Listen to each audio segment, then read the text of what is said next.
नमस्कार दोस्तों, एक बार फिर से स्वागत है आप सभी का Manoj study centre YouTube channel पे। देखिए दोस्तों, इस वीडियो पे आज हम बात करेंगे यूपी ट्रिपल एससी लेखपाल की परीक्षा कब तक हो सकती है और दूसरा है लिखित परीक्षा में लागू होंगे कौन कौन से नियम। देखिए दोस्तों, जैसा कि काफ़ी लोगों के कमेंट भी आ रहे थे कि सर इसकी जो परीक्षा है कब तक हो सकती है यूपी ट्रिपल एससी लेखपाल की। तो देखिए, सबसे पहले हम बात करते हैं परीक्षा को लेकर कि कब तक हो सकती है।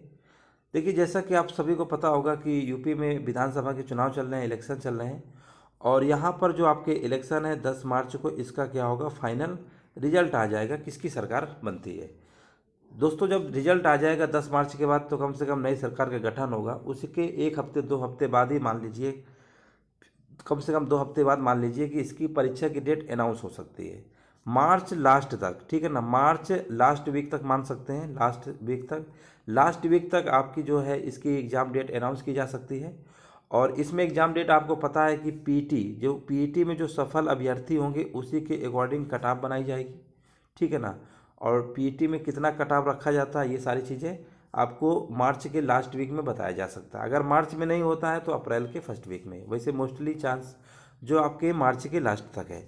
तो इसके बाद जब पीटी का आपको बताया जाएगा, इसके बाद आपने नोटिफिकेशन में पढ़ा होगा कि पीटी के जो नंबर्स हैं उसके बाद आपसे एक बार ये बताने के बाद, ठीक है ना, उसके बाद जब आप मेन एग्ज़ाम्स के लिए अप्लाई करेंगे तो उसके लिए आपको फिर से फीस पे करनी पड़ेगी। फिर से फीस पे करने का मतलब है आपको फिर से फार्म उसी तरीके से आपको प्रोसेस से गुजरना होगा। तब तक इसके लिए कम से कम 1 महीने का टाइम मिल सकता है आपको। ठीक है ना, कम से कम 1 महीने का जो टाइम है और मिल जाएगा। देखिए, डेट अनाउंस होगी, फिर 1 महीने इसका प्रोसेस चलेगा, आपसे दोबारा पेमेंट मांगा जाएगा मेन परीक्षा के लिए, जैसा कि पहले बताया जा चुका है।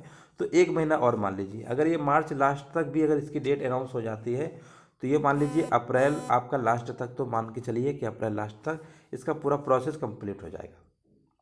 परीक्षा की बात करते हैं, या तो अप्रैल लास्ट तक डेट दे सकते हैं या फिर मई। देखिए, यहाँ पर हमारे पास जो 2 महीने हैं अप्रैल और मई, ठीक है ना, अप्रैल और मई में, अप्रैल में देखिए चांस तो थोड़ा कम दिखते हैं, लेकिन मई में आपके परीक्षा होने के चांस सबसे अधिक हैं। तो देखिए, अभी आप लोग देखिए मार्च का महीना चल रहा है, मार्च अप्रैल मई, तब भी आपके पास 2 से 3 महीने आपके पास मिल जाते हैं। तो देखिए, आप सभी लोग तैयारी पे विशेष ध्यान रखें। परीक्षा होगी, अगर आपसे फार्म भरवाया गया है तो परीक्षा 100% आपकी होगी। ये सिर्फ चुनाव की वजह से आपका ज़्यादा लेट हो चुका है। हालांकि इसके पहले भी काफ़ी समय से लेट चल रही थी, लेकिन अब जल्द से जल्द परीक्षा इसकी आपकी संपन्न हो जाएगी। तो आप लोग परीक्षा पे सिर्फ पढ़ाई पे फोकस करें। और देखिए, दूसरा सवाल यहाँ पर है कि लिखित परीक्षा में लागू होंगे कौन कौन से नियम। तो देखिए, यहाँ पर नियम हमारे कौन कौन से लागू हो सकते हैं। यहाँ पर देखो, पहला तो नियम आपका है निगेटिव मार्किंग। यहाँ पर पहला नियम आपका क्या है, निगेटिव मार्किंग।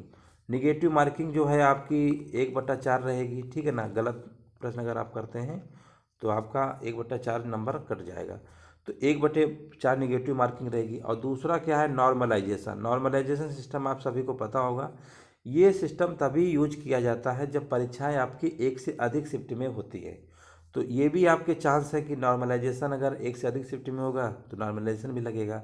और निगेटिव मार्किंग आपकी 1/4 है। और यहाँ पर पदों की संख्या बात करते हैं तो 8085 आपके क्या है, पद हैं। तो देखिए, ये दोनों चीज़ें आपके लिए लागू होंगे, निगेटिव मार्किंग। अगर एक से अधिक परीक्षा में संपन्न होगा तो नॉर्मलाइजेशन सिस्टम भी आपका इसमें लग जाएगा।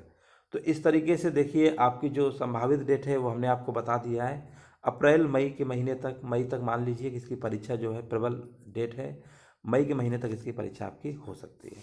इसके अलावा दोस्तों कोई और भी सवाल हो तो आप कमेंट करके पूछ सकते हैं।